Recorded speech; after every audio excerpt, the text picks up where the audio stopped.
Rhythm and Street Chronicles began as a POV street photography channel, born from my regular photo walks. Photography became my way of stepping back into the world.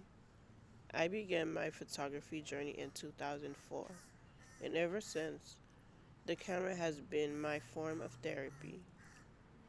This channel isn't just about street photography, it's about feeling and seeing again, both the world around you and the world inside you. It's about mental health and faith. Here you'll find photography and visual arts, journaling and poetry, lifestyle vlogs, experiments, and challenges. Rhythm and Street Chronicles is for anyone who ever felt alone, outside looking in. If this channel encourages you to step outside, to take a walk, to notice the light, to tell your own story, then it's doing exactly what it was meant to do. I teach people how to use photography, poetry, and storytelling to see the world and themselves differently.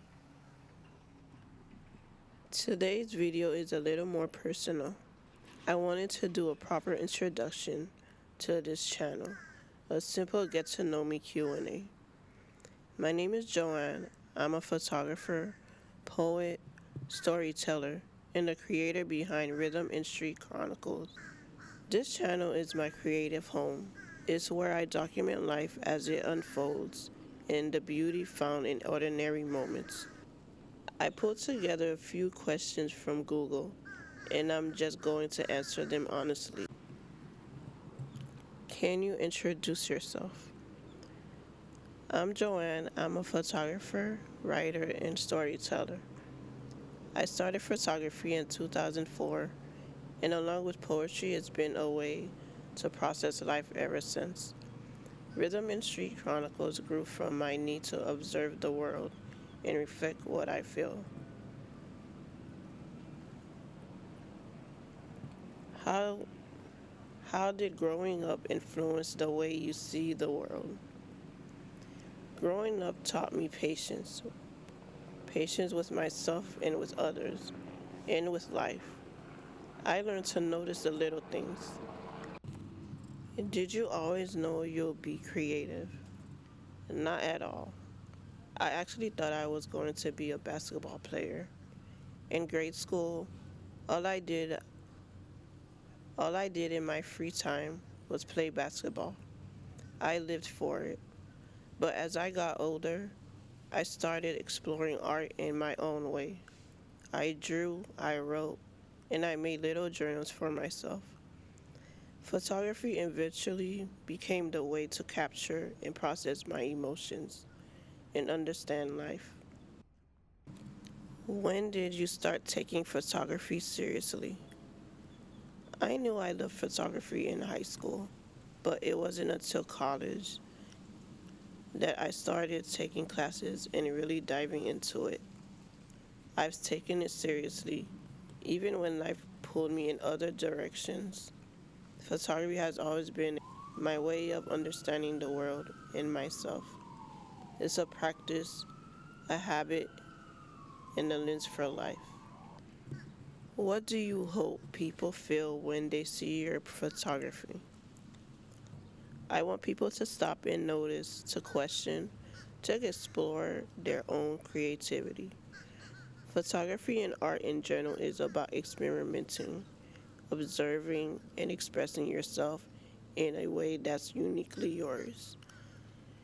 If my work encourages someone to look closer, try something new, or just pause and reflect, then I've done my job. How does creativity help with mental health? Creativity gives a safe space to process emotions, reflect, and reconnect with myself. When life feels chaotic or heavy, photography, writing, and art help me ground myself, release tension, and make sense of what's inside. How does faith show up in your work?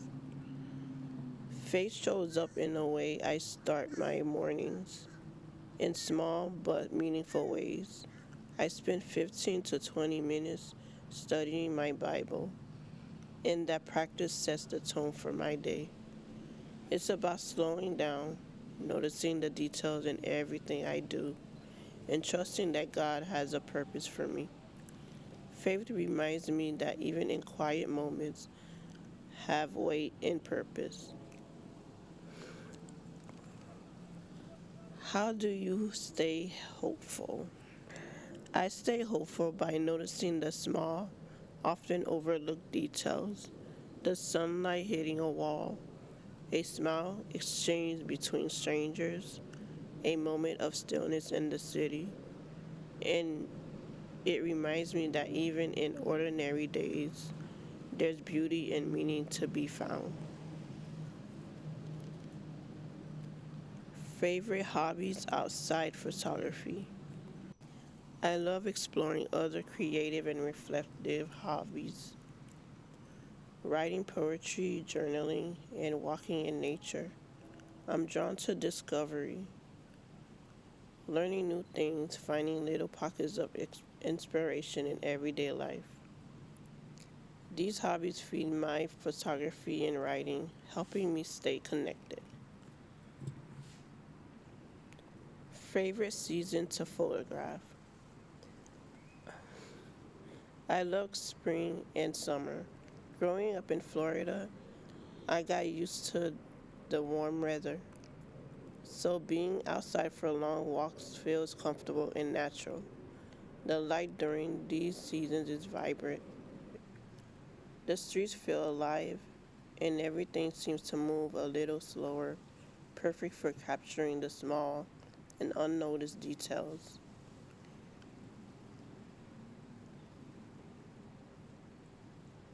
Biggest lesson from your journey so far? The biggest lesson has been learning to slow down.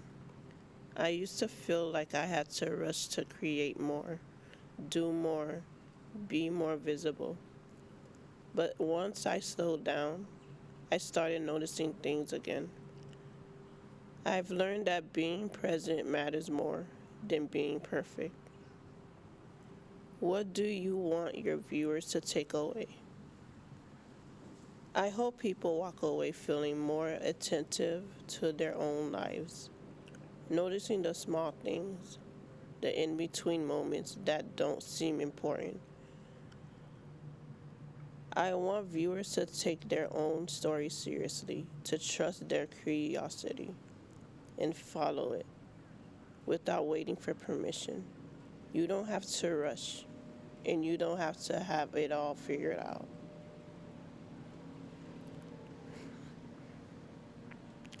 What's next for Rhythm and Street Chronicles? Looking forward, I hope people learn the importance of taking time off for mental clarity.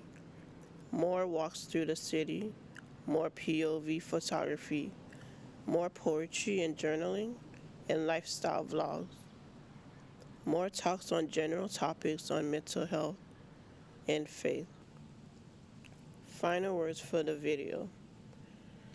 Thank you for being here and for walking with me. This channel is about noticing, feeling, and creating at your own pace. If this video gives you even one moment to slow down and reflect, then you're already part of the journey. Thank you so much for joining me today and letting me share a little more of my world with you. I hope this gave you a sense of what Rhythm and Street Chronicles is really about. If you enjoyed this video, don't forget to hit subscribe and like. Turn on the post notifications so you won't miss any videos. I'd love for you to join me on this journey, whether that's here on YouTube, over on Instagram, Substack newsletter, or podcast at Rhythm and Street Chronicles. And remember, the beauty in life is often in the moments we overlook. Take a walk, look around, notice the light, and let yourself feel. I'll see you in the next video.